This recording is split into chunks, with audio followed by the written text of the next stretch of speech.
Right, I think we'll get started. I've got 34 attendees. A very warm welcome to all the participants who've tuned in and our panelists to the second session of the second day of the Global Dialogue on Biodiversity, Law and Governance. If you're joining from other parts of the world, it's a beautiful afternoon here in Sydney. I'm Joseph Miner and I'll be your session chair. I'm a spatial scientist and environmental modeler based at Macquarie University. My work focuses on informing conservation decisions primarily in coastal and marine environments. Before we start, I'd like to pay my respect to the traditional custodians of the Macquarie University land, the Center of Environmental Law, and indeed Macquarie University campus is situated on the land of the Darug Nation. I acknowledge the traditional custodians of the university land, the Watamatagal clan of the Darug Nation, whose cultures and customs have nurtured and continue to nurture this land since the dream time. We pay our respect to the elders past, present, and future. I'm honored to chair this session titled Reimagining Area-Based Management Approaches. I'd also like to take this opportunity to congratulate the organizers for lining up a very interesting range of topics by presenters from around the world over the last day and a half. This session in particular promises to be a very exciting dialogue covering various topics around area-based management approaches and in the context of their implementations and limitations or challenges that may be imposed by various factors, including climate change, environmental change in general, and socioeconomic and ecological and legal factors. The panelists have been allocated a maximum of 15 minutes. Keep those questions coming on the Q&A tab. And we've also allocated a time at the end of the 4 presentations for the panelists to respond to the questions. If you post your questions on the Q&A tab, may I ask that you please put your name against the questions if your username is different from your name. The first topic is by Paul Govind with Dr. Michelle Lim and Dr. Philippa Mccormack as co-presenters. And by way of introductions, Paul Govind is a lecturer at Macquarie University. He is currently finalizing his PhD on law and responsibility in the Anthropocene, which argues that an ethic of responsibility must underpin Western legal systems to counterbalance the proliferation of rights. His recent work has focused on themes of responsibility and extinction in the Anthropocene and the challenges for law in responding to the acceleration of extinction due to climate change. Dr. Michelle Lim's interdisciplinary scholarship occurs at the intersection between biodiversity conservation and sustainable livelihoods. Her work focuses on futures-oriented biodiversity law aimed at advancing equity and sustainability under conditions of unprecedented environmental change. Dr. Lim was a fellow on the global assessment of the IPBES and an author of the report from the same group and IPCC. She's a board member of the National Environmental Law Association. The final contributor to this topic, Dr. Philippa Mccormack, is a lecturer in public law at the University of Tasmania. She researches in environmental law and public governance with a particular focus on biodiversity conservation and climate adaptation. Philippa's research tackles complex and urgent adaptation challenges, such as climate-driven species translocation, adaptation-oriented ecological restoration, the role of law and climate change, and the application of conservation laws to invasive species management. Philippa is a member of the Australian Forum for Climate Intervention Governance, AFCIG, the Institute for the Study of Social Change, and the Center for Marine Socio-Ecology.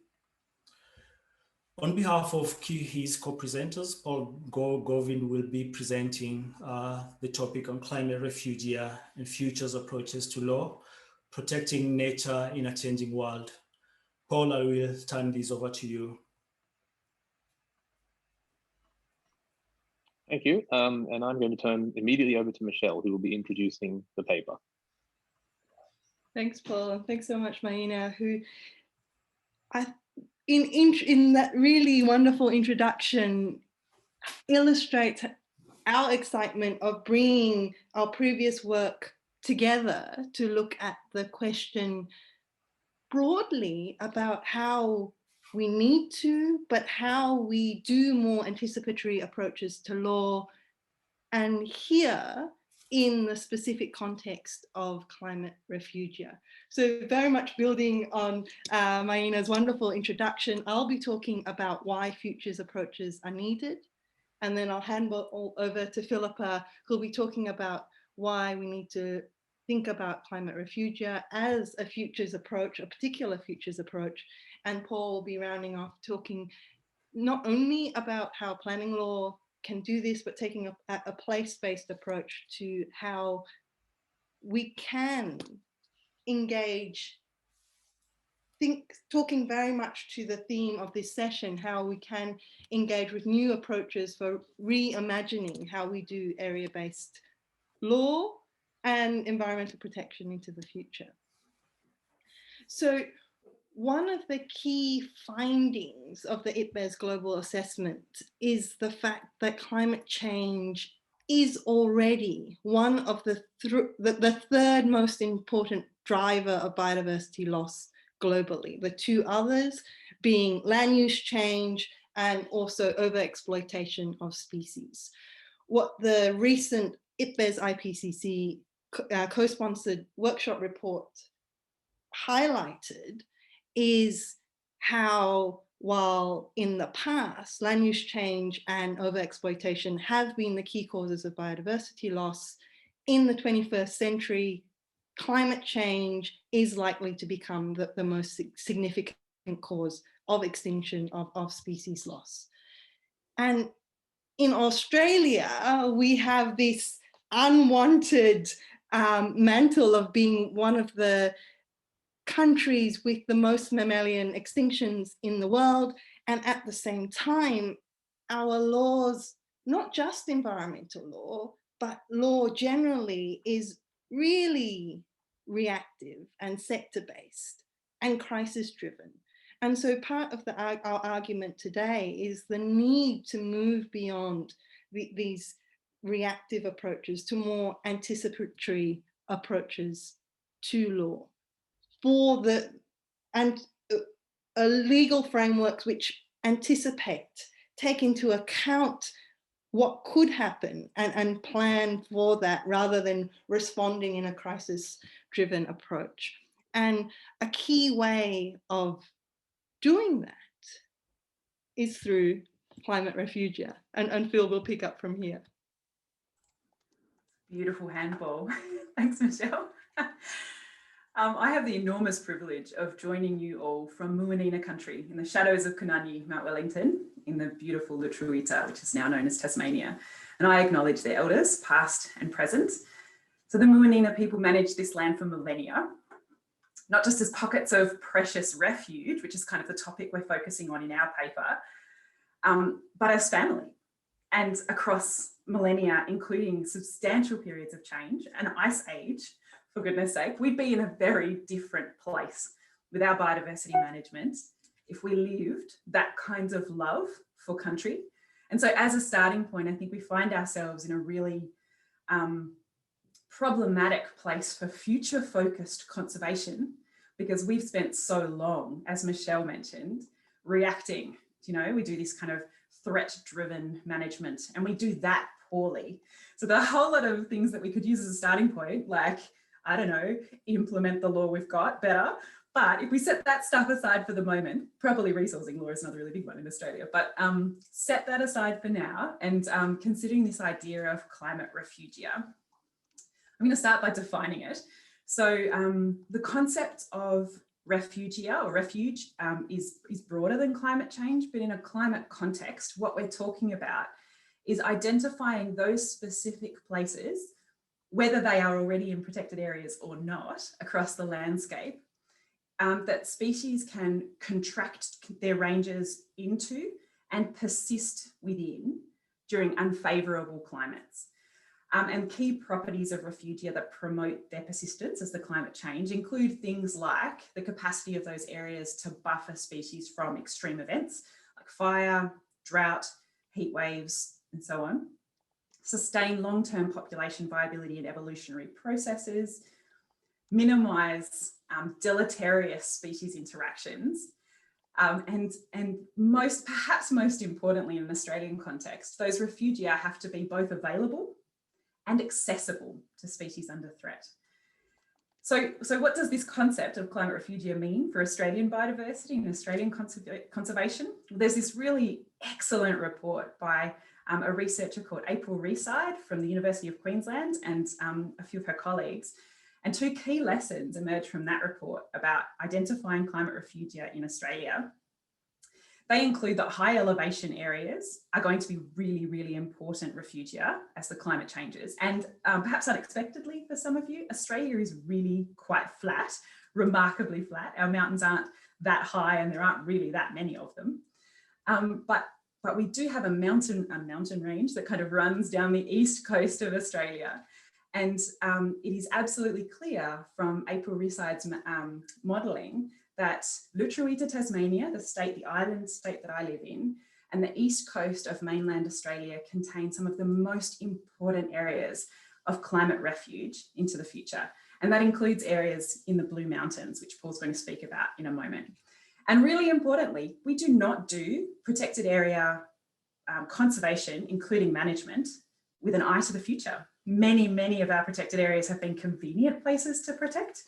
They might have a nice waterfall, or they're quite close to a city so we can go for a toddle along and people know it, so it's worth protecting. If we were to take an eye to the future, the kinds of places, characteristics that are going to be necessary for species to persist, that is to not become globally extinct, we have a much better chance of making sure that that's an outcome that we can reach. It's not guaranteed. We should probably also stop burning coal, but it's absolutely, we have a better chance of getting there if we can take this eye to the future. So just very briefly, taking a focus on refugia in law, we'll need to include protecting refugia that currently exist, restoring, or as Leslie Hughes would prefer, renovating lost refugia, and perhaps engineering new refugia in places where we know that we're going to need them. And also creating corridors so that species can get to those places, which highlights a really huge concern in the Australian Protected Area Network, which is that the areas of the Australian continent next to the mountain range along the east coast are highly unrepresented in our existing reserve estate. So there's a gap between where species might be now and where they need to be in future of unprotected land, mostly agricultural land. And there's Bass Strait, which is a body of water that separates Tasmania from mainland Australia. So we're going to need to consider strategies for getting species into the refugia, but that's a whole nother talk. And it does, there are two other things that I just want to mention. And the first is that in April Reside's report, there are a disturbingly large proportion of Australian vertebrate communities for which adequate climatic refugia appear not to exist. So as we look sort of 100 years into the future, there's quite a large proportion of our existing biodiversity in this country, at least, where there will not be a climatically suitable place for them to go in 80 to 100 years. So engineering and renovation is going to be a big part of that process. But for those that do exist, we don't have necessarily enforceable and certainly not compellable powers for decision makers to identify those areas now and protect them into the future. So we have some legal instruments that use the word refugia, and we have some policy instruments, including protected area management plans. There are two that I know of, including the Gunditj Mara Southwest Management Plan in Victoria and the Tassie Wilderness World Heritage Area Management Plan. But none of the powers in those plans are compellable or enforceable. So there's a lot of work to do, and we're a long way away from the aggressive, determined, well-resourced effort that we need to protect crucial places in the full diversity of Australian nature. Over to you, Paul, for some options for law reform. Thanks, Phil. Well, I'm not sure I have too many options at the moment, but what I will take everyone through is a something of a case study. Phil mentioned the Blue Mountains area in New South Wales. So just to give our international attendees a little bit of context, the Blue Mountains is west of Sydney, a World Heritage listed area, and has always been renowned for its diversity in terms of ecology, Indigenous heritage, and those resources that are vital to sort of modern living, especially things like coal, but also things like water as well. It serves most of Western Sydney through what is known as the Warragamba Dam. Now, in my opinion, the Blue Mountains, what we're seeing in the Blue Mountains is the emergence of refugia as part of an understanding of climate future. Very, very slowly, refugia is gaining traction in land use or spatial use planning law that is applied to the area and manages the interaction of humanity and nature in terms of spatial awareness, spatial demarcation of land and resources. Now, land use planning law or spatial planning law might seem a bit of a strange tool to introduce such novel, I think, concepts as climate future or futures focused law generally and climate refugia. But one of the more interesting aspects, I think, of planning law, which sometimes goes under the radar somewhat, is that it is future focused. Planning law, its large weakness in terms of regulating the management between humanity and nature is that it doesn't really do much once a decision is made, that in terms of the use of land or the use of space, but it does have a quite strong future focus. It can, planning law can set conditions. It can, of course, set new standards in terms of how land is going to be used in accordance with a changed future. Now, the extent to which that can happen in terms of refugia is something, as Phil alluded to, is something that really remains to be seen and will require something more, I think, than just tinkering with current legal instruments. However, I want to take you through a couple of present examples of how refugia is emerging in the context of the Blue Mountains and planning and development law. So one of the things we notice at the moment with some events in the Blue Mountains is the aftermath of the Black Summer bushfire. Now, the key to understanding refugia is the catalytic effect of bushfire, but also the long-term and perhaps permanent feature that refugia will play in terms of biodiversity recovery, restoration, and as just to sort of quote Leslie Hughes from yesterday, renovation. Refugia is very much about movement, but unlike perhaps migratory patterns or other things which are a little bit more well known to us, at least these days, refugia is motivated purely, I think, by survival. An advantage of planning law in terms of refugia is, ironically, that planning law has always been resource-based. It has always tried to utilize land, utilize space in ways that it captures and uses, extracts those resources that are essential to survival. Now, of course, this has been a very anthropocentric focus, and survival has meant survival of humanity. But the understanding of those resources that are essential to survival can, of course, be extended to species, and should be extended, of course, to species that go beyond humanity, flora, fauna, in both respects. So, as much as the Black Summer fires were the catalyst to understanding refugia, the key response to refugia in the future under planning law is going to be water. Now, I know that sounds somewhat reductive, but I'll just take you now through, with the time I've got left, a couple of, as I said, current legal events or disputes that are going on in the Blue Mountains that reveal the importance of water to the understanding of refugia. What we've seen in the aftermath of the Black Summer fire and this rapid onset threat to biodiversity loss and extinction is in areas where there are waterways are often less severely burnt than that of the rest of the landscape. Generally speaking, these areas aren't dried out because of their proximity to water, and these areas can become refugia for animals that need to dwell in that region or move across that region. So it's absolutely essential then in the aftermath of Black Summer that these areas survive.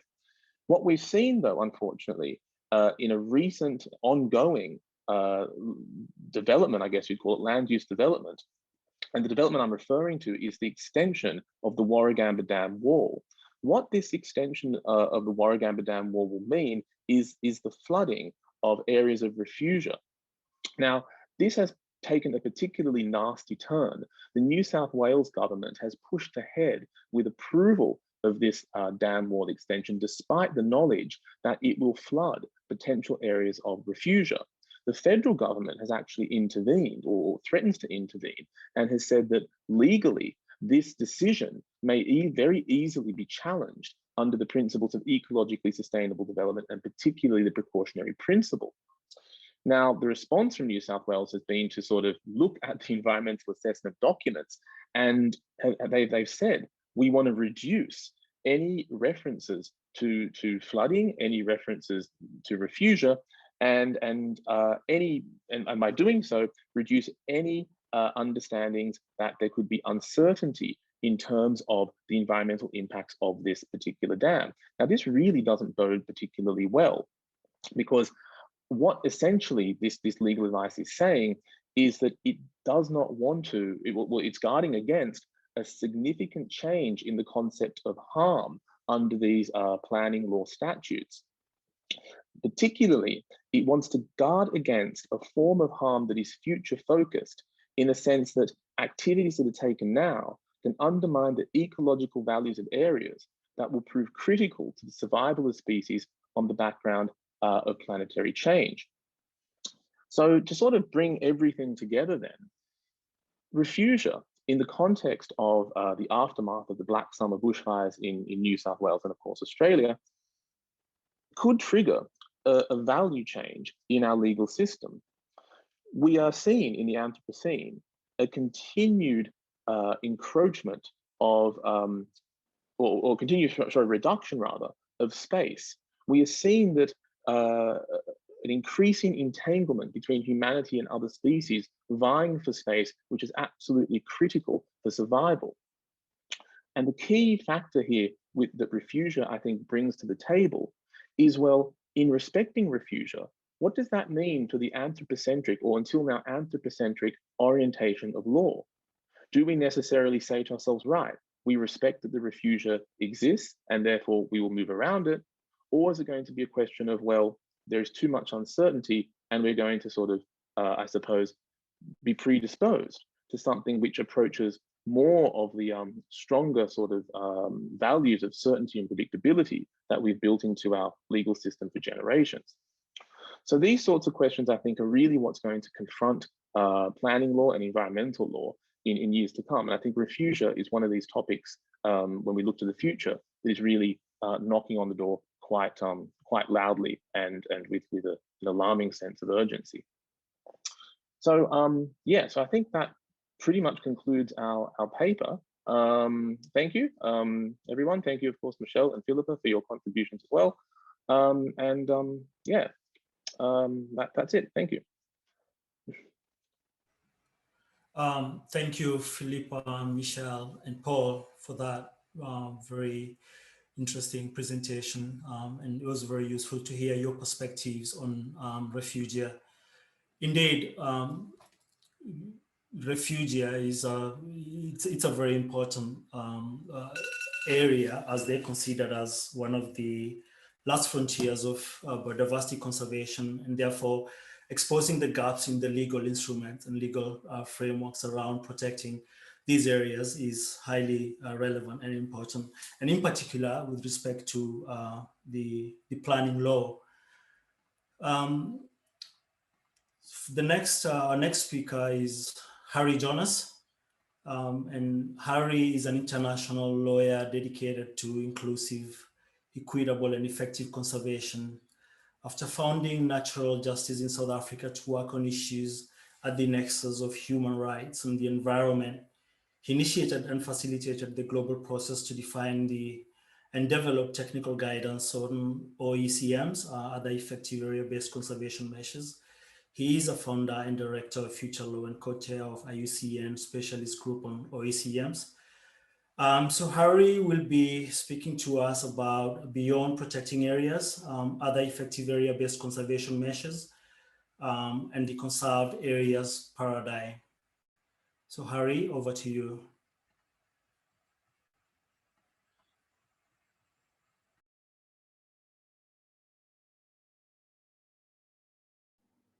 Thank you very much. I hope you can all see me here. And yeah, so thank you very, very much for that introduction. I'm speaking to you from Malaysia. Just to explain for everybody else, the organizers know this. We had a power cut where I normally work, and so I'm sitting in a cafe and they've very kindly turned the music off. So no musical accompaniment for you. But it's a great pleasure to be presenting in this series you know, a very new area of law relating to area-based conservation. I don't normally, when I present this kind of thing, I don't normally personalize it, but I thought for scholars and students especially, you know, when I was at law school, it was as if international law just occurred, and it occurred in, you know, very far away, highly internationalized processes in very sort of very impersonal ways, and it turned up, as we all know, in very thick tomes. And so I wanted to give a little bit more of a kind of a people's history, and in some ways inspire us collectively as a sort of a broad movement that we are and we can influence the shape of international law. And so let's keep doing that. So in that context, here we go. So I'm going to be speaking about other effective area-based conservation measures, a gangly, inelegant phrase, but I think quite an important concept, and I'll explain why. Okay, so I always like to begin with a sort of the main message, and that is that this framework that I'll call OECMs here on, it really represents a significant step forward in the formal recognition of the in situ conservation of biodiversity occurring outside of protected area, beyond protected areas. And I think that's going to be very important for ecological reasons, also particularly for justice-based issues as well. Bit of background, I was 2006, as you just heard, I'm British, I was working in South Africa, and some colleagues and I founded this organization, Natural Justice, and we were working with the Komani San community, amongst others. I was living in the Kalahari, and I was just very moved by the kind of the many, many layers of injustice occurring and that had occurred to them, but also this continuing injustice around this trans-frontier protected area, basically, and natural resource rights and all of the kind of the bundle of rights, responsibilities felt by the community, and then subsequent injustices that were continuing and continue to occur. And also, as I was engaging with the scholarship and indigenous peoples movements around this issue, I was with colleagues thinking about what our contribution might be to this issue. And then we ended up going to, as an international lawyer, attending all these CBD meetings, and I was there with others at COP10 held in Nagoya, Japan. And in Japan, the world agreed this strategic plan with 20 targets, the Aichi biodiversity targets, of which target 11 is on area-based conservation, target 11. And so basically, I've put a bit of text there, and I am purposefully misleading some of you, so I need to just admit that up front. But this is what a lot of people saw. I still talk to people in 2021 who talk about target 11 as the protected areas target incorrectly. So this is what they saw. 17% of, you know, the world was called to conserve 17% of terrestrial areas and 10% of marine areas through well-connected systems of protected areas. And that is certainly incentivized countries to increase their protected area coverage. By happenstance, this is the Blue Mountains, and I couldn't have done better there, but that's that. And this is also from a marine protected area also in Australia. So sorry, I should have said we've reached, in fact, now just over 15% of the world is covered by, of terrestrial areas is covered by protected areas. And in the marine realm, that's 8% already, chasing down that 10% target. I'd like to say that's mostly good news. I think that is generally good news, but we could problematize that, you know, those facts, and we'll get into that just now. But this is actually what the target said. It called for the world to reach these percentages through well-connected systems of protected areas and other effective area-based conservation measures. And so as an international lawyer, I started asking colleagues who were more imbued in the world of area-based conservation than certainly I am now, what is this term? The answer at that time was doesn't have a definition, and actually some colleagues from some NGOs, let's put it that way, said, you know, actually we'd prefer it not to be given life because it's just confusing, and it's you know, it might cause confusion basically, and even lead to watering down of this target, and that's going to be problematic. I mean, so colleagues and I took a different view. And we thought about it, we engaged very widely as we could at that time. And we produced this paper back in 2014, New Steps of Change, looking beyond protected areas to consider other effective area-based conservation measures. We made a pretty simple argument.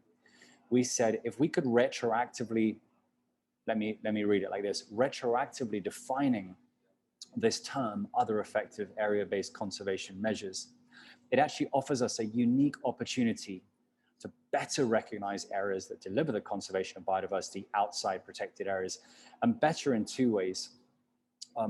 Better because the protected areas conceptually doesn't always work very well for indigenous peoples and local communities, and conceptually aside, has been implemented in many parts of the world in ways that actively undermine their stewardship and lead to some graduated levels of human rights abuses, all the way through to deaths occurring because of the militarization of nature and protected areas.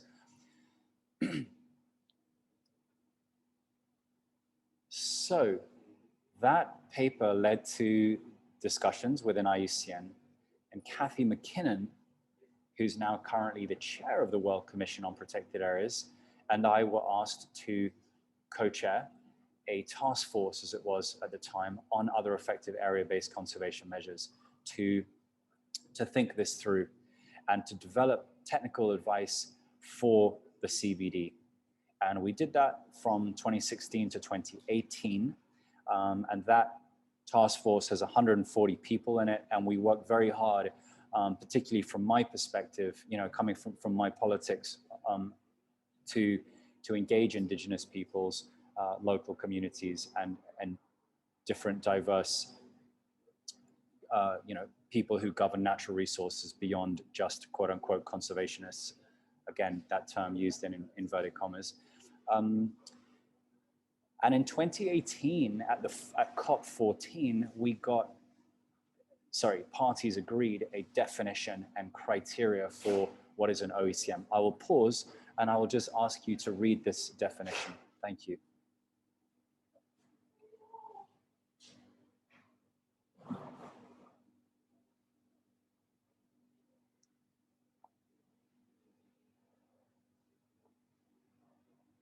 Right, I know I'm talking to lawyers, so I'm sure you've all read it twice already in that short amount of time. So it's quite a simple, quite an elegant, straightforward definition. But of course, the question you're probably asking is, what is the difference actually between a protected area and an Oecm? Is there a conceptual difference? And it's this. The CBD definition and IUCN definition of a protected area is that these areas should have a primary conservation objective. These are areas that are dedicated to conservation, and they have a management plan, and right at the top of that plan it would say this area is for biodiversity conservation. An OECM is conceptually different. The difference is that then an OECM, it doesn't have to be dedicated to the conservation of biodiversity, but it must achieve conservation outcomes. Interestingly, a protected area, if we were talking about wildfires earlier today in the break, you know, if there's a wildfire or if there's high levels of poaching or, you know, some other disturbance, that protected area does not lose its status just because it doesn't conserve biodiversity at one or other time, because the intention is there. So as lawyers, again, it works for you or for us because we all deeply understand the notion of intention and intentionality. So the protected area must have intention, and OECM must have that conservation outcome regardless of what the area is dedicated to. And so you get some very interesting areas coming up. You have a lot of lands governed, managed by indigenous peoples and local communities, but you also have strange areas such as military areas or different kinds of no-go areas, areas that are managed for their ecosystem functions and services in particular, amongst other places. All four governance types, as you've just heard, can govern these areas.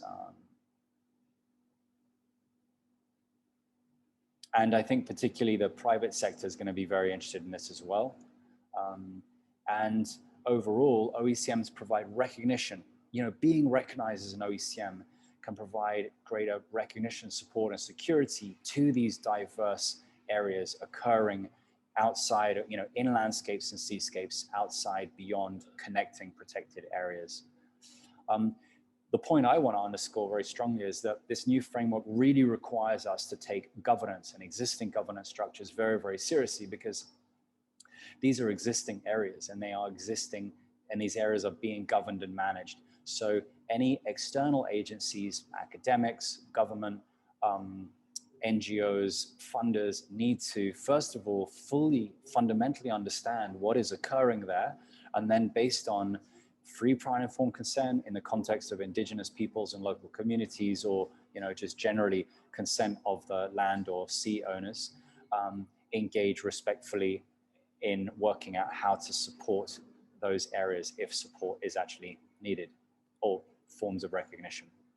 So this point for me is fundamental, and I'm very happy to say it's also enshrined in CBD decision 14.8 on protected areas and OECMs.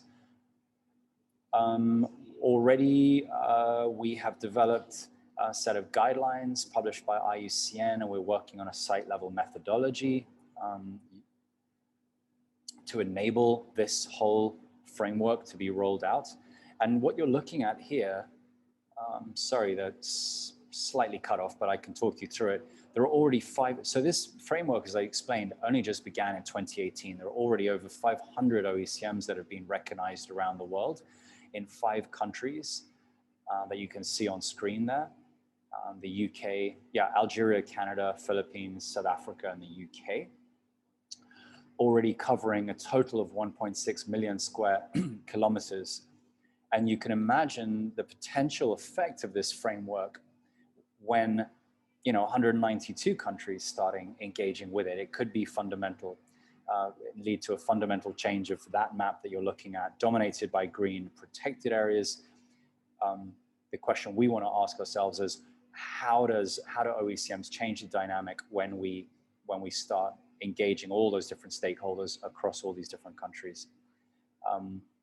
To the organizers, I'm down to my last couple of slides now.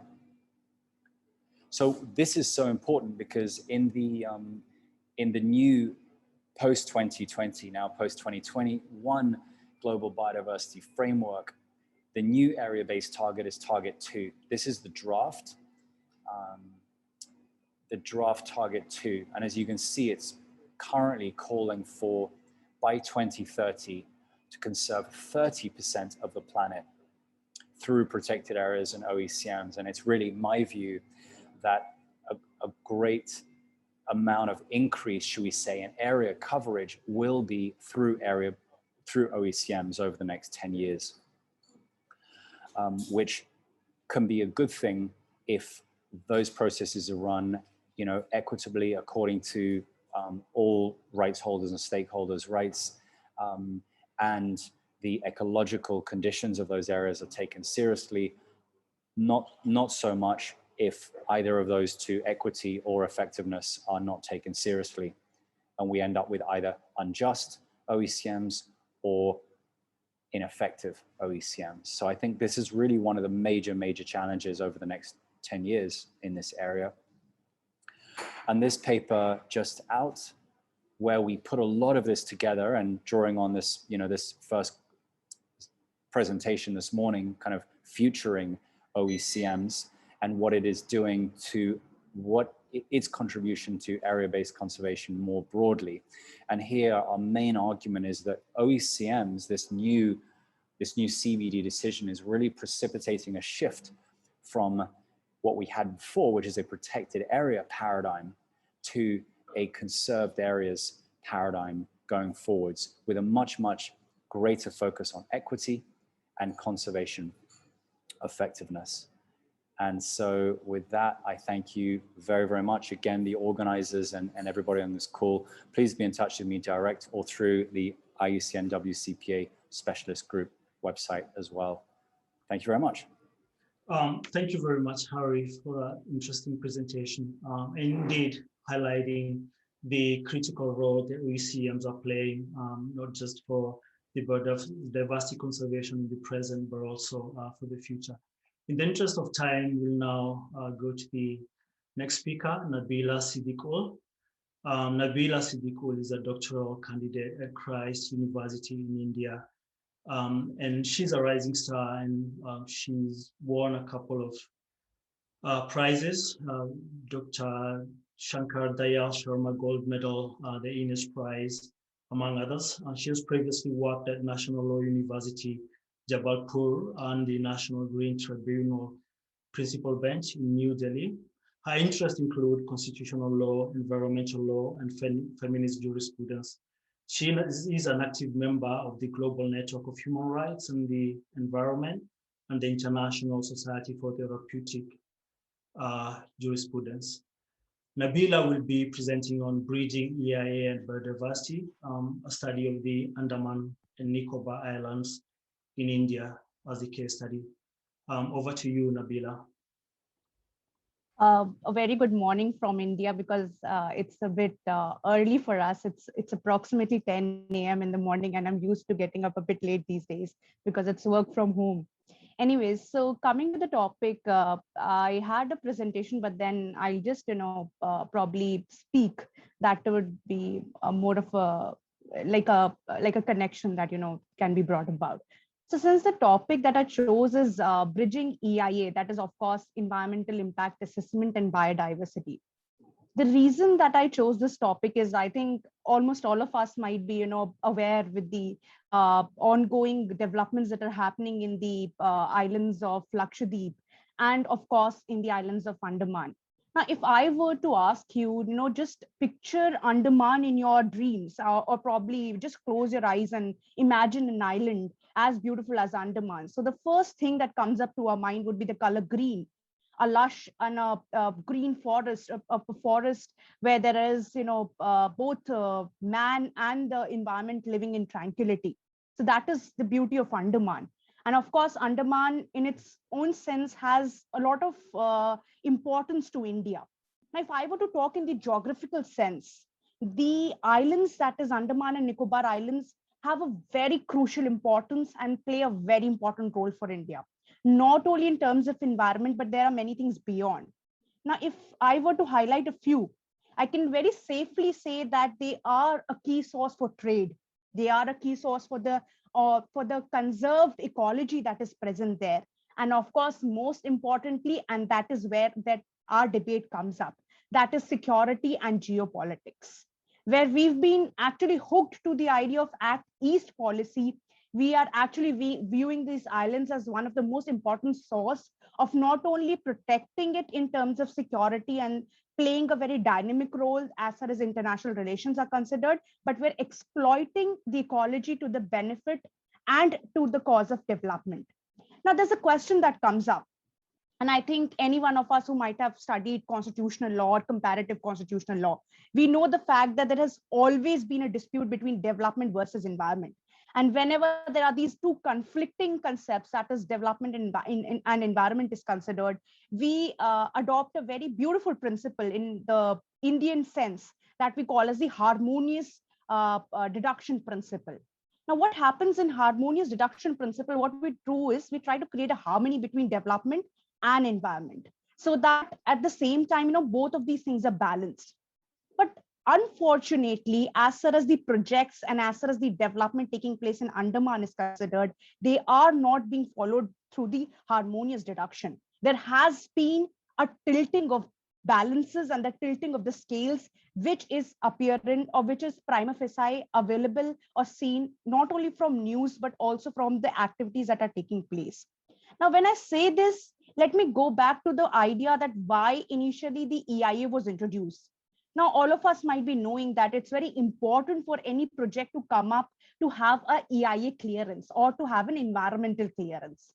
Now, to have an environmental clearance, you need a mechanism. Now, that mechanism worldwide was termed as or was included in the garb of environmental impact assessment. Though in India, it was introduced a bit late. Let's say it was started somewhere in the 1976 and 77. And from there, the journey of EIA started. The formalized manner in which EIA was brought into India was through legislation and a proper law and mechanism that was brought about under the name of Environment Impact Assessment Notification 2006. Now, we've categorized category A projects and category B projects. Now, category A projects in India are national level projects and they require national level appraisal. Whereas category B project require or are state level projects and they require state level appraisal. Unfortunately, most of the projects that are being undertaken in Andaman and Nicobar are of national importance, and therefore they require a national eye or let's say a clearance from the national bodies. Now, whenever there's a conflicting, there's a conflict between the given, let's say, ecology and the development practices, there are certain set of laws which are attracted whenever any issue comes up. For our concern and for the sake of the paper, we have the Convention on Biological Diversity, and it was at length talked about by the previous scholars, and I don't need to review it back.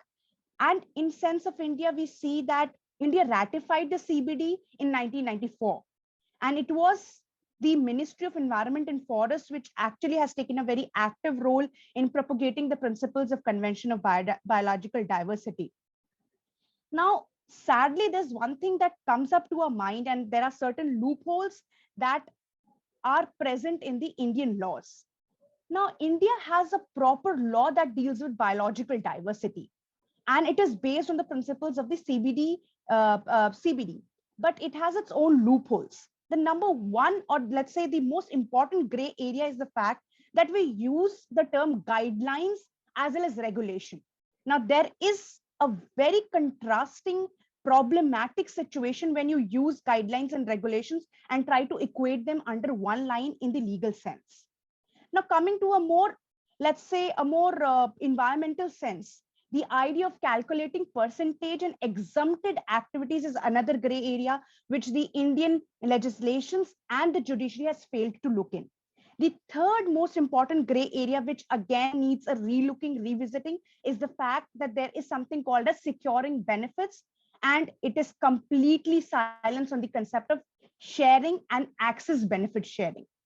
Now, with the given loopholes, the current government, the present government, has denotified a lot of areas.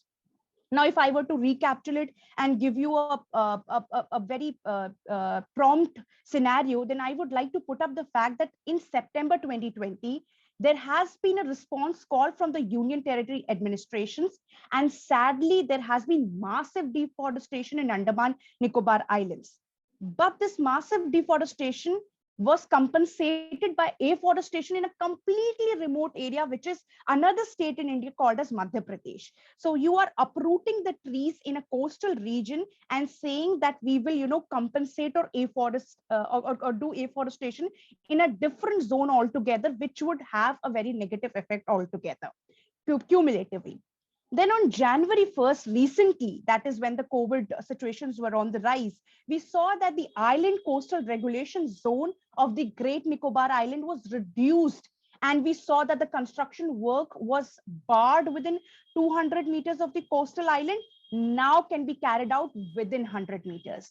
Now, these are some notorious activities which have been taking place. Recently, in January 18, also, we saw that there was an expert panel of the Environment Ministry, which notified the buffer zones of approximately 1 kilometer within the, let's say, the national park in the Great Nicobar and the sanctuary areas. But this buffer zone was later denotified on January 25. And most recently on February 4, we saw that there was a special committee meeting which was held to decide the extent of these denotification of the tribal people and the tribal reserves, but the committee did not give anything in affirmation, but also promoted the idea of denotification. So therefore, there has been a rising concern in both the Andaman and Nicobar Islands, and there has been a lot of issues which talk largely about the denotification of tribal people, and also about the idea of the destructive, insensitive approach to the ecology of the islands. This is not only affecting the coral reef or the coral species in large, but also a rampant clearing of the coast is being seen in the present regime or the present government scenario. Now, the question comes up, when all these projects are passed, don't they undergo the whole process of EIA? Yes, they do. But where is the consideration of biodiversity? Don't we need a biodiversity consideration in environmental impact assessment? That is the question this paper raises. So for answering this question, we reviewed the EIAs of various projects that were being passed by the government in the Andaman and Nicobar Islands in the past 10 years. And the trend we see is that there is a lack of public participation. Now, this is a very crucial point. The lack of public participation also includes a lack of stakeholders and the communication in their own languages. That is, the stress is on the vernacular language. Where we need to concentrate or talk about the idea of inclusion of biodiversity consideration in EA, we are taking 3 steps back. We are not only taking into consideration the stakeholders that need to be considered, but at the same time, we're also abrogating all the given laws in toto in the given sense. Now, when we move further, we see that there is certain respect to biodiversity and the relevance of stakeholders in the process that is needed. Now, what could these be? These could be, talking or communicating with the beneficiaries of the project, because in word, in practice, and on paper, all these projects were supposed to or are meant for people like you and me, and they are meant for the upliftment or the development of the people. So why not have a dialogue or a communication with the beneficiaries of the project? Now, these include the target groups, and the target groups means both the people living within the boundaries of nature and the people living in the urban areas. The second category of people that must be or brought to the table or must have a dialogue is the people who are affected or the affected people. And thirdly would be the general stakeholders. This would include, the formal or informal institutions, or let's say, groups representing the affected people, or, biodiversity per se. The fourth or the most important class of people would be the future generation. Now, this is very important. When I say future generation, these are generally considered as the absent stakeholders, but that is the stakeholders for the future generations. Now, when I say that they are stakeholders of the future generation, these are the people who rely on biodiversity, and decisions taken presently must take into consideration about the sustainable development goals and these absent stakeholders. So these stakeholders must be incorporated not only in the legislation, but also in the policy making. Now, of course, when we see that we move our focus beyond the protected species and protected areas, we further go into the idea, and this is where, when we reviewed all the EIAs, these are the 4 points that we've actually, crystallized into, is the fact that there should be sustainable use of the ecosystem services. Now, when I say ecosystem services, these are very important term, and it has been explained in the paper at length. And the second thing is that there should be an ecosystem level diversity. There should be non-protected biodiversity that should be taken into consideration, and also the ecological process and the spatial scales that needs to be taken into consideration.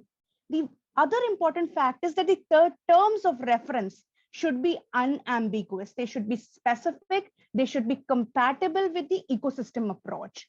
Now, often we see that these are very general, very impractical, and very ambiguous in their language, which is creating a hindrance for the communication and dialogues with the people and the stakeholders that I just mentioned.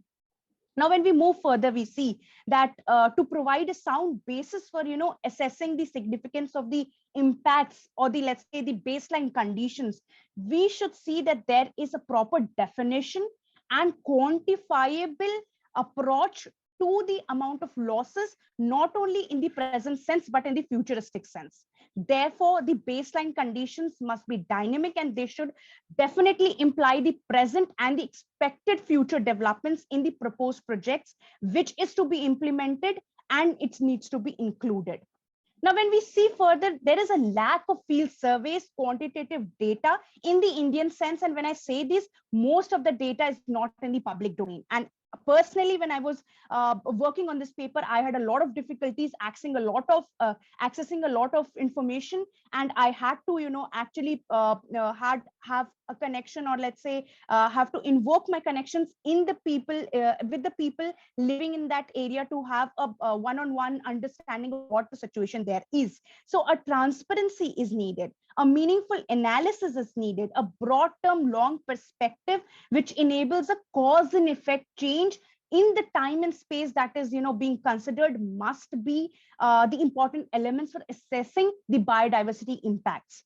Now, of course, there should be alternatives and mitigation measures that should be suggested by the EIA reports and the ECs, and the compliance must be, of course, taken into consideration very strictly per se wherever the coastal regions are considered. Because we've seen the condition that Kerala has faced in the previous years when we saw the massive floods and a lot of natural calamities that took place in the coastal regions of the Western Ghats and the Eastern Ghats, and that has been going on in India. I think the cyclone that took place in the Western Ghat recently was in news all over the international media.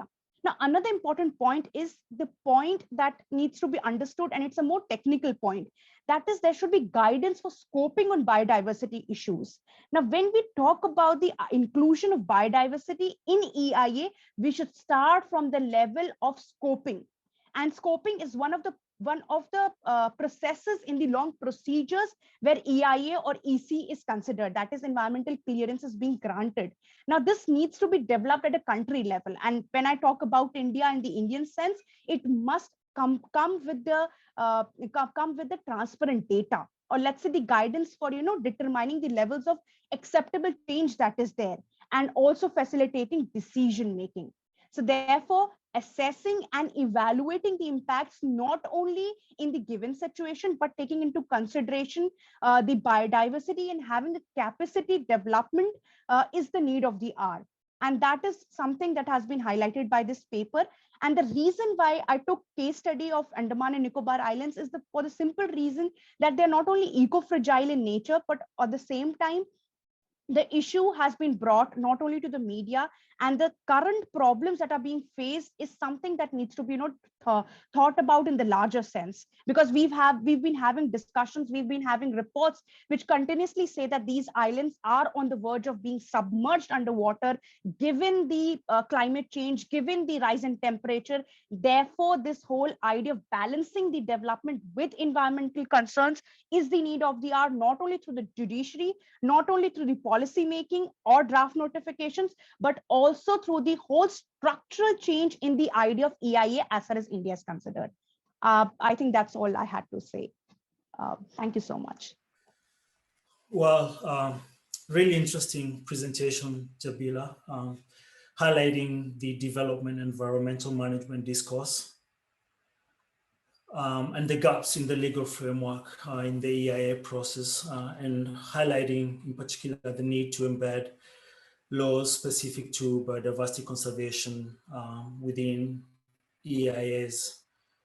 Now, this brings us to the last topic of the session by Professor Mark Squiles and Dr. Brad Jessup. By way of introduction, Professor Mark Squiles is the Raphael J. Moses Professor of Natural Resources Law at the University of Colorado Law School.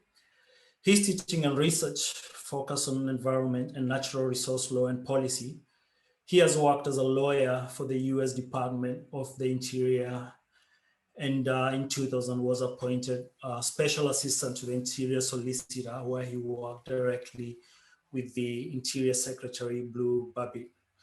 Professor Squiles is a former Fulbright scholar and has published widely about water resources law, public lands, environmental and natural resources law and policy. His co-presenter, Dr. Brad Jessup, is a senior lecturer at Melbourne Law School and a member of the University of Melbourne Centre for Resources, Energy and Environmental Law. Brad teaches environmental law and green business by researching planning and environmental legal controversies using his twin disciplines of law and geography.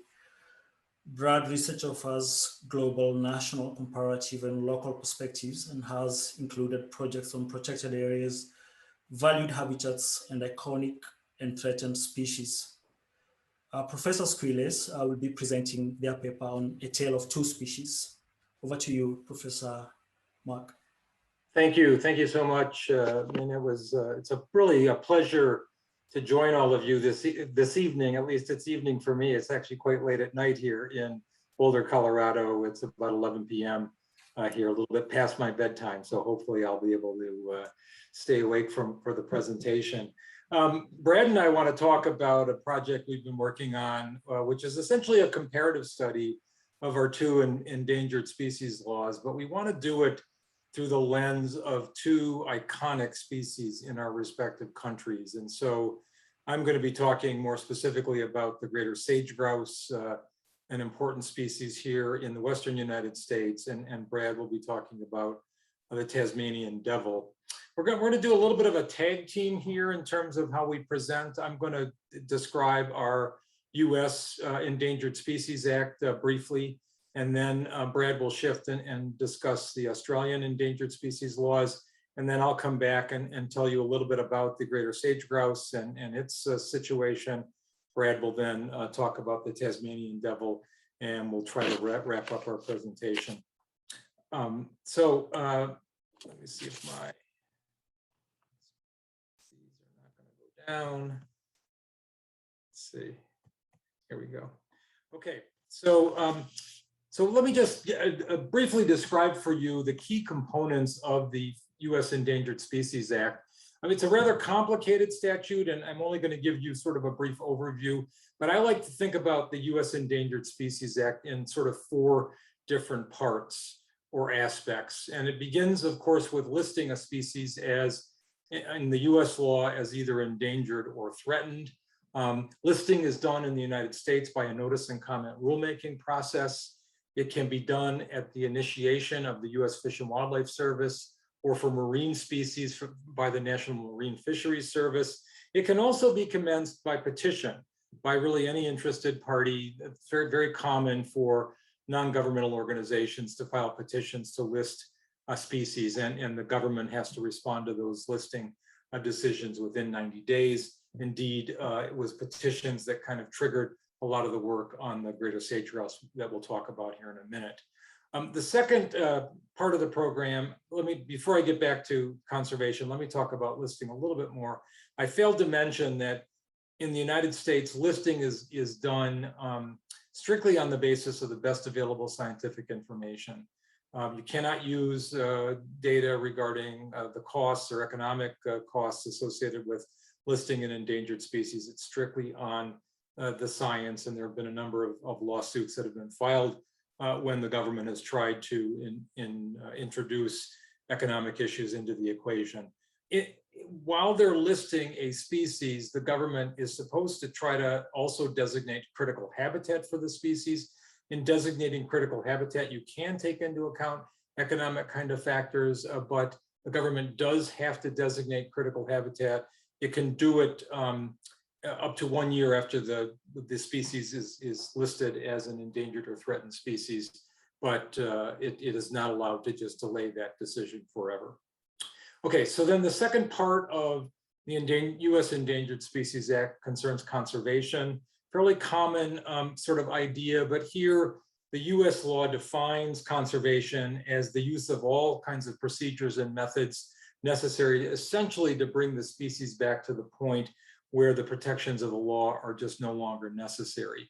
And here, quite importantly, all federal agencies have what the law describes as an affirmative duty to conserve listed species. That effectively means that when an agency is taking an action and they have an option of doing something that would improve the condition of a listed species, it has to do that.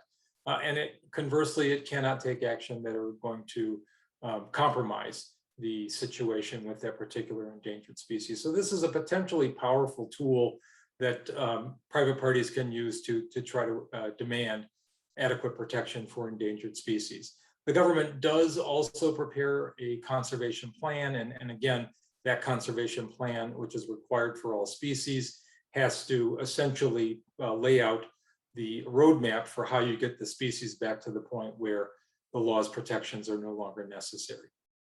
The third part of the program is what we call consultation. It's, I think, somewhat different from how this works in other countries, but this is probably the most litigated of all the provisions in the Endangered Species Act. Essentially, what this provision requires is that when a federal agency is proposing to take any action that might harm a listed species, it first has to consult with the Fish and Wildlife Service. And these kinds of actions can include simple things like issuing a permit, maybe to drain a wetland or to approve some kind of hydroelectric plant, or even to approve a right-of-way across federal land. All those kinds of things that require permits could adversely impact an endangered species, and that would require this consultation. Consultation is a fairly formal process. The Fish and Wildlife Service issues a formal opinion called a biological opinion. We sometimes call it a jeopardy opinion. And essentially what this opinion is required to do is to determine whether or not the proposed action would jeopardize the species or adversely modify critical habitat that's been designated for the species. In my experience, it's usually easier to show the latter, that is, that you're adversely impacting critical habitat. But again, this can be a powerful tool. If in fact jeopardy is found or adverse modification of habitat is found, then the agency is required to essentially suggest alternatives to the proposed action that would not cause jeopardy or modification of critical habitat. And then finally, there is a prohibition against taking of endangered species. This is a strict prohibition that applies to everyone. No person can take a listed species, and the word take is defined in the Act very broadly to include harass, harm, pursue, hunt, shoot, wound, kill, trap, capture or collect, or to attempt to engage in any of those kinds of conduct. So it's very broad provision. There are pretty serious sanctions for taking listed species, particularly if it's done intentionally. And so there are jail terms up to 10 years, large fines that can be imposed for taking listed species. So again, fairly significant kinds of restrictions that are imposed for takings. Okay, so I'm going to turn it over to Brad. He's going to talk a little bit about the Australian program for endangered species protection, and then I'll come back and talk about the sagebrush. Thanks, Mark. Hopefully you can hear and see me. Yell out if you can't. This slide captures what I see as the four sequential aspects of the broad species protection regime in Australia's Epbc Act. It's by no means complete or comprehensive, and species protection laws exist at sub-national levels. But these four aspects apply to all species listed under the National Act. I want to spend most of my time talking about them in the context of the Tasmanian devil, a species made iconic by American corporation Warner Brothers. So listing. So species are listed by the Federal Environment Minister on recommendation of a select panel of experts, the Threatened Species Scientific Committee. invariably species are already listed under state laws, and that was the case for the Tasmanian devil. While there are seemingly regular disagreements and rejections about recommendations with respect to places or habitat, and I think that feeds into some of the concerns that Philippa addressed looking at refugia. The Murray River, for instance, was one place recommended for protection as a series of ecological communities that was disallowed by federal parliament. Species are generally listed once they're recommended, and we'll look at why that might be the case in the context of the Tasmanian devil in a moment. Overall, we can say there is relative obedience exercised by the Minister with respect to scientific recommendations about species as opposed to places or habitat. The mere listing of a species does not fetter the Minister's capacity to make decisions that harm that species. And I think that's one of the reasons why the Minister is so obedient with respect to those recommendations. The key reason why species are not listed despite them being recommended for listing is because there is a backlog in preparing the conservation advice for listed species. And so we have species triage onto wait lists of sorts. Once a species is listed, a conservation advice must be prepared. So that's a key limiting factor at the moment under Australian species protection laws or species listing laws. I misspoke. The Minister may, but controversially typically does not, prepare a recovery plan for listed species. Fewer than half of all listed species have recovery plans. Now, both conservation advices and recovery plans set out management agenda, outline threats, and programs for recovery of the species. If a development is likely to have a significant impact on a species, then it must be assessed in some way under the Act. And in deliberating about whether or not to approve a development, even if it's likely to have a significant impact on a species, the Minister must consider a conservation advice but may ignore it. But the Minister must not act inconsistently with a recovery plan or the Convention on Biological Diversity. The experience of the Epbc Act is that the Minister approves projects overwhelmingly, even when or if they will have a significant impact on a listed species. Even if the proposed development will increase a threat or exacerbate a threat that is identified within a conservation advice. The Minister typically does so subject to conditions, and those conditions are increasingly concerning offsets, management regimes, and what's sometimes called adaptive management or outcomes-based management, but which is more accurately described as reactive management. I'm going to animate some of these steps in a short moment when I look at the Tasmanian devil. But back to Mark. Okay, thanks, Brad. So before I get into some of the concerns about the status of the greater sage grouse and some of the problems associated with conserving the greater sage grouse, let me just talk a little bit about the species itself. And what we're looking at in sort of the large picture that you see on the screen is what's called the sage grouse lek. Sage grouse are the largest of the American grouse family. You can sort of tell from the photo that the males in particular are much more colorful than the females. The sort of hens that you see in the middle of the photo there. The males, you can see, have this big white breast and these sharp, spiky tails. If you can look at see the slide on the right, you can see a little bit of the yellow sacs that come out. And essentially, one of the reasons that the sage grouse has received so much attention, in addition to the fact that it's been in a serious decline in terms of its numbers, is just this sort of important kind of courtship ritual that the sage grouse engages in. So these birds all congregate in this sort of open, flat area all over the Western United States, really. And there are maybe dozens of animals, dozens of both male and female grouses that congregate in these areas.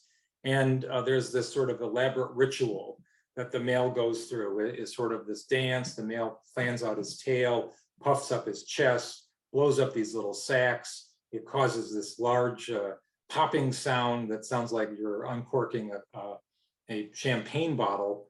And this is done repeatedly by all of the males that are in the lek every few minutes. And it's done maybe for 3 or 4 hours at a time. It's kind of a famous sort of event that people go watch these leks. You have to get up, this starts all at dawn, and you have to get up very early in the morning to get out to one of these leks, and you can kind of watch this event taking place in the lek.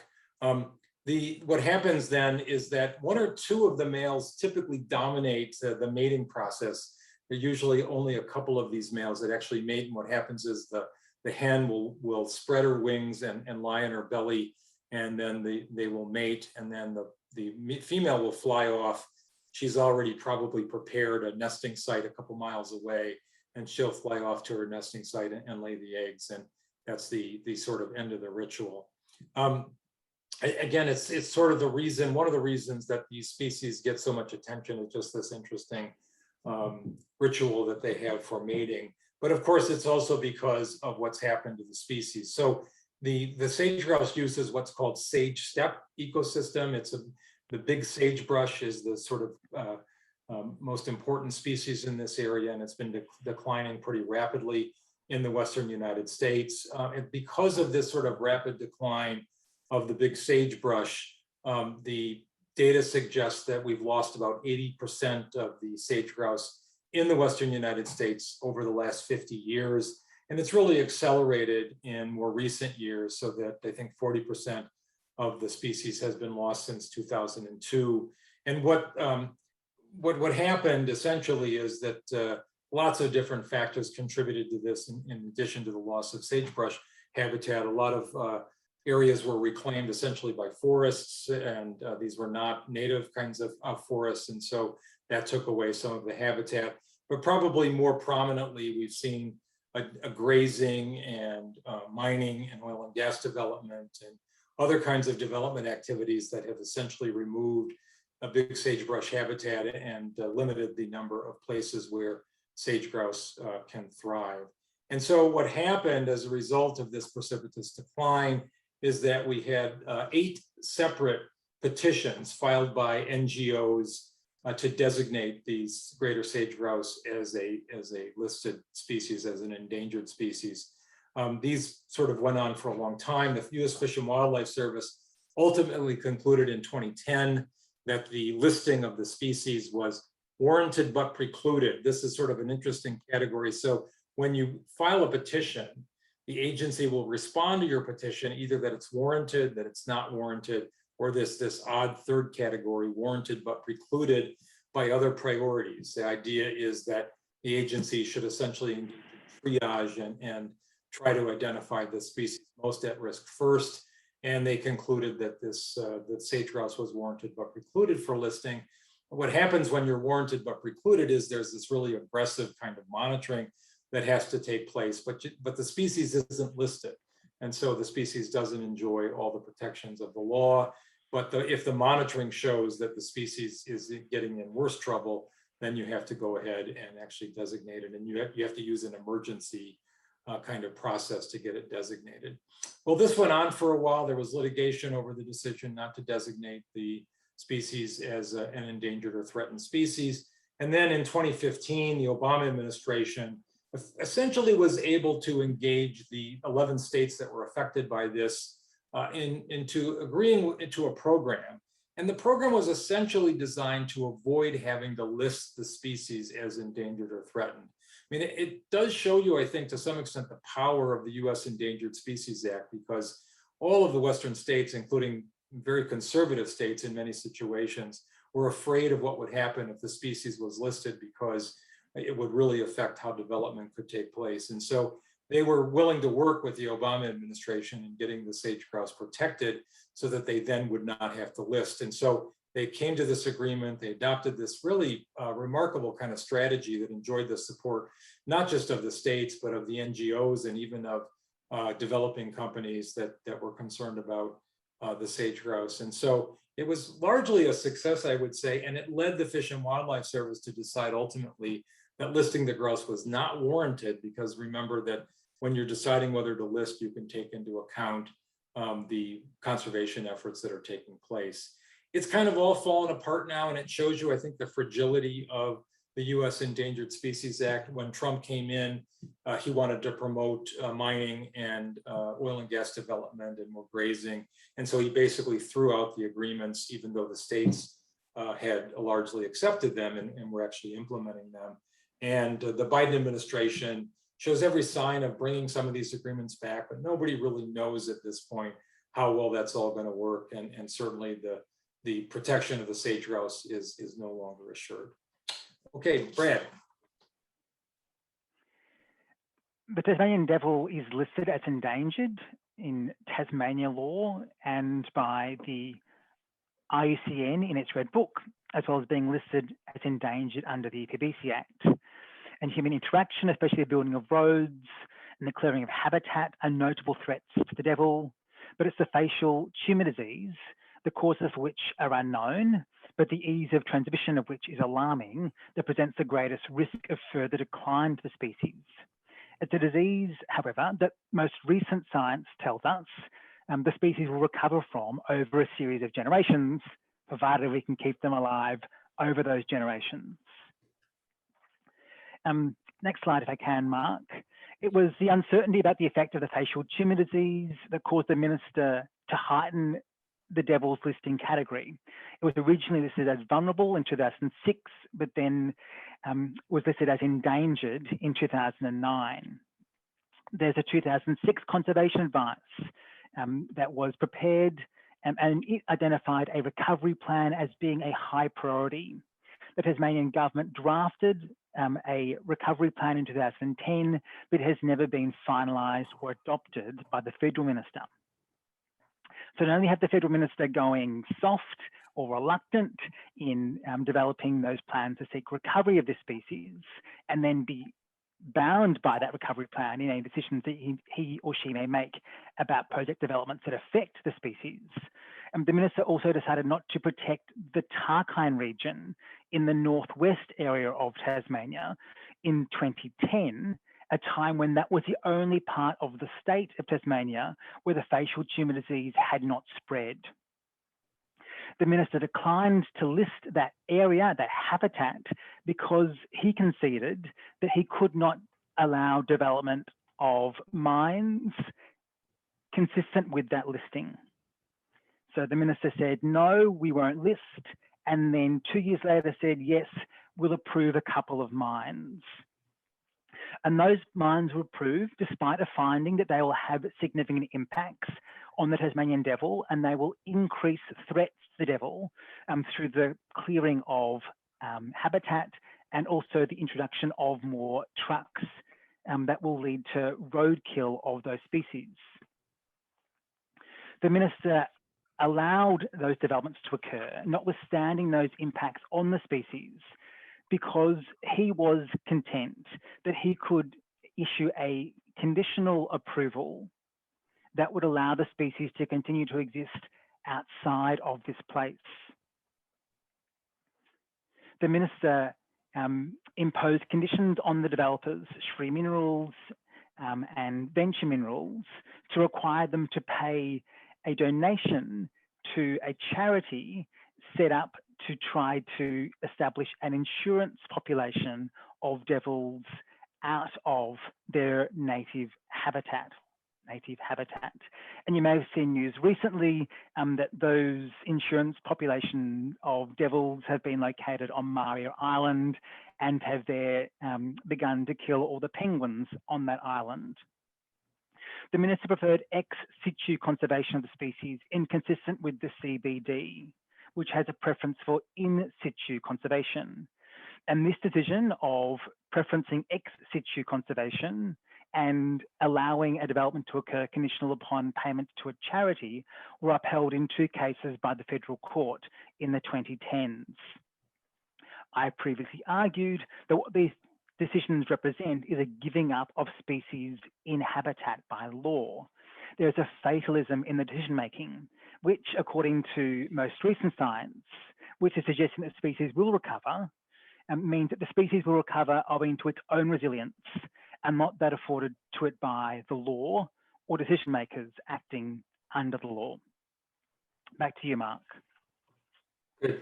So just quickly on this slide, I'm going to wrap up here, but this slide just shows on the right the sort of progression of the disease for the Tasmanian devil, basically from east to west throughout the island. And the slide on the left side of the screen shows the decline of the sage grouse habitat in its range. So the light green that you see on the screen is essentially lost habitat for the species.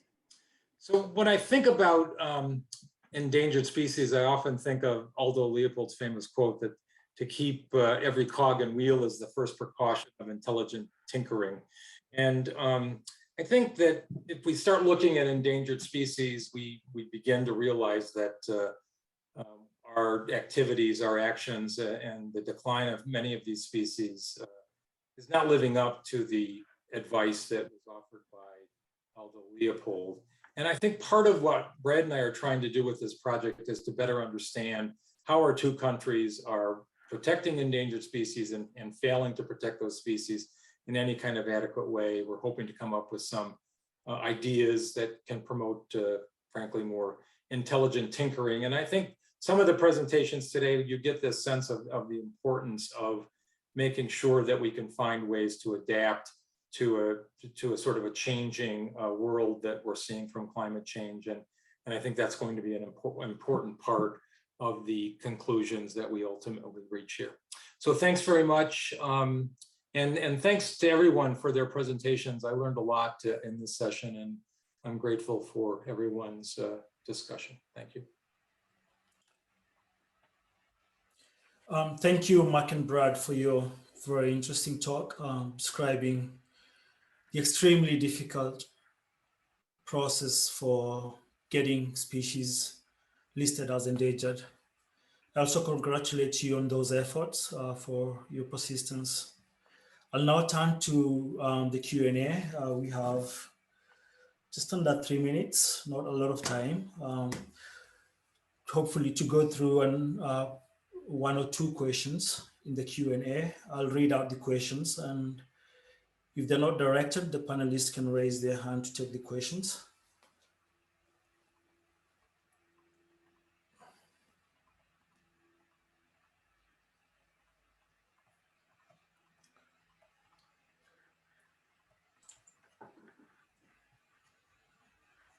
May I jump in just really briefly? I'm so sorry, and this is not quite what you were planning to do, but just to speak to Caroline Foster's question in the chat, just very briefly. Caroline has expressed deep concern about this idea of using climate refugia as a kind of very targeted, very specific form of protection within a landscape compared to the broader idea that Harry was talking about. And I really want to clarify that climate refugia are going to be places that are so important for us to protect, but by no means are they enough. They absolutely will be like insufficient. What we see in Australia, at least, is thousands of species of plants and animals on our endangered and threatened species lists, and effort and resources to protect those species are going to be so high. We also see really common species suffering the effects of climate change. And so what we have to do is take broader landscape approaches to conservation. We have to. Pockets may become particularly significant, but without a broader conservation-oriented approach to managing our entire landscapes, we will lose species really fast, really often. And that's going to be a catastrophe for a whole bunch of reasons. And one of the things, I'm not a scientist, but I read a lot of science about this stuff because it's sort of where my research sits. And it is absolutely the case that a lot of ecologists and conservation scientists are saying we really need to protect everything that's left, whatever that takes. You know, whatever that takes. And a lot of lawyers are saying, well, we've got this one tool that's slightly suboptimal, and we've got this other thing that sometimes works for some things. And the scientists are saying, oh my goodness, can you just protect everything already? We have to save whatever we've got left. So yeah, I think that there's a role for us to think about those really specific areas and find ways to really protect those important areas, but the landscape really matters. Thanks, Philippa, for that clarification. I see that the panelists indeed have answered most of the questions on the Q&A.